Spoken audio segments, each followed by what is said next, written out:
स्वामी अभिमुक्तेश्वरानंद सरस्वती और आशुतोष ब्रह्मचारी महाराज के बीच गंभीर आरोपों को लेकर नया विवाद सामने आया है। बच्चों के यौन शोषण जैसे संवेदनशील आरोपों के बाद मामला अब अदालत की निगरानी में पहुंच चुका है, जहां दोनों पक्ष अपने अपने दावों के समर्थन में कानूनी प्रक्रिया का सामना कर रहे हैं।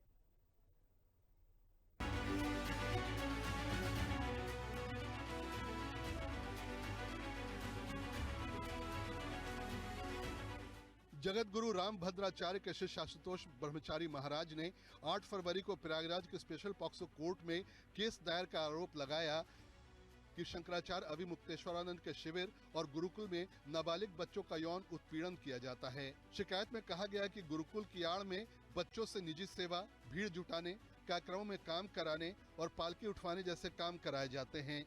आशुतोष ब्रह्मचारी ने अदालत के सामने 2 नाबालिगों को प्रस्तुत करने का दावा करते हुए कहा कि बच्चों ने खुद को असुरक्षित बताया और पुलिस संरक्षण की मांग की। आरोप है कि 1 साल के दौरान कई बार उनका शोषण किया गया। कथित रूप से इसे गुरु सेवा बताकर दबाव बनाया जाता था। शिकायत में यह भी कहा गया है कि महाकुंभ और माघ मेले के दौरान भी बच्चों से अनुचित कार्य करवाए गए, जो बाल अधिकार और श्रम कानूनों का उल्लंघन हो सकता है। इसके अलावा शिकायत में अवैध गतिविधियों, आय से अधिक संपत्ति, कई बैंक खातों और शिविर में हथियार होने की आशंका की जांच कराने की मांग की गई। एक और शिकायत में आरोप लगाया गया कि अभिमुक्तेश्वरानंद स्वयं को ज्योतिष पीठ का शंकराचार्य बताते हुए कथित तौर पर फर्जी लेटर पैड और दस्तावेजों का उपयोग कर अधिकारियों को पत्र भेज रहे थे, जिससे प्रशासन और आम लोगों के गुमराह होने की आशंका जताई गई। पहले तो शंकराचार्य नहीं है, माननीय सुप्रीम कोर्ट का आदेश है कि कोई शंकराचार्य इस पीठ का नहीं लिख सकता है। दूसरा विषय ये है कि जब हम पुलिस में गए तो हमारी रिपोर्ट दर्ज नहीं हुई, हम कमिश्नर साहब के गए वहाँ भी नहीं हुई, तो हमने माननीय न्यायालय में एक प्रार्थना पत्र 173(4) के तहत मुकदमा दर्ज पंजीकृत कराने के लिए दिया है, जिसमें माननीय न्यायालय ने थाने से रिपोर्ट मंगाई। थाने से रिपोर्ट जाने के बाद माननीय न्यायालय संतुष्ट नहीं हुए। उन्होंने स्पष्ट रूप से पुलिस कमिश्नर से पूछा है और जांच बिठा दी है। 9 बिंदुओं पर जांच बिठाई है। कितना बड़ा अपराध होने के बाद भी आपने मुकदमा पंजीकृत क्यों नहीं किया है? तमाम बहुत सारी चीज़ें हैं, सीसी कैमरे हैं और कोर्ट डिटेल्स है और वहाँ की गवाहों के बयान, सब चीज़ उन्होंने लिखा है। कोर्ट के नोटिस के बाद शंकराचार्य पक्ष के वकील ने 10 फरवरी को जवाब दाखिल किया। अभिमुक्तेश्वरानंद ने संकेत दिया कि गौ माता की रक्षा जैसे मुद्दों पर आवाज उठाने के कारण कुछ लोग उनके खिलाफ माहौल बना रहे हैं। ये विवाद ऐसे समय में सामने आया है जब हाल के महीनों में दोनों संतों के बीच वैचारिक टकराव भी चर्चा में रहा है। माघ मेले के दौरान पालकी से स्नान को लेकर प्रशासन के साथ हुए विवाद के बाद बयानबाजी तेज हो गई थी। उस प्रकरण पर रामभद्राचार्य ने कहा था कि संगम तक पालकी ले जाने का नियम नहीं है और नोटिस उचित है, जबकि अभिमुक्तेश्वरानंद ने उनके बयान को व्यक्तिगत टिप्पणी बताते हुए खारिज कर दिया था।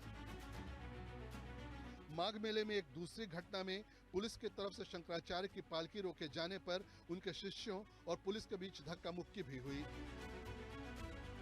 बताया गया कि कुछ समर्थकों को हिरासत में लिया गया, जिसके बाद शंकराचार्य नाराज होकर बिना स्नान किए मेला क्षेत्र से लौट गए। स्वामी अभिमुक्तेश्वरानंद का दावा है कि उन्होंने अपनी बात अदालत में रख दी है। बात यह है कि चारों शंकराचार्य बैठेंगे जब समय आएगा। अभी तो हमारे ऊपर आरोप लगाए गए हैं, हम उनका प्रमाण प्रस्तुत कर चुके हैं। दूध का दूध, पानी का पानी, महीना 2 महीने में न्यायालय करेगा।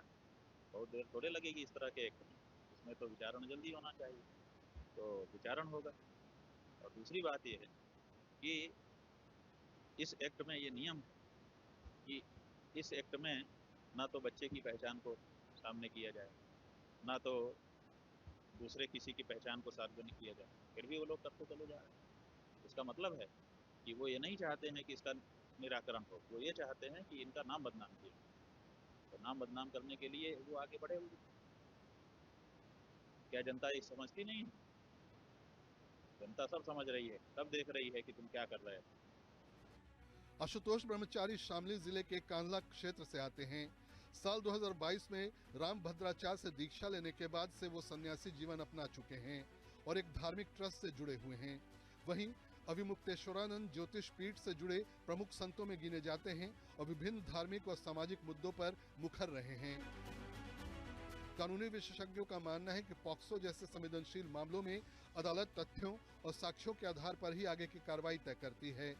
ऐसे में सभी की निगाहें अब अदालत की आगामी सुनवाई पर टिकी हैं, जहां से इस बहुचर्चित विवाद की दिशा स्पष्ट हो सकती है। मामले की अगली सुनवाई 20 फरवरी को प्रस्तावित है, जब दोनों पक्षों के वकील अदालत में उपस्थित होकर अपना तर्क रखेंगे। फिलहाल आरोपों की सत्यता की पुष्टि न्यायिक प्रक्रिया के बाद ही हो सकेगी। सौरभ मिश्रा, प्रयागराज, हिंदी खबर। और फिलहाल इतना ही, एक छोटे से ब्रेक के बाद फौरन लौट रहे हैं। आप देखते रहिए हिंदी खबर, क्योंकि हिंदी खबर पर खबरों का सिलसिला लगातार जारी है। जल्द लौट रहे हैं।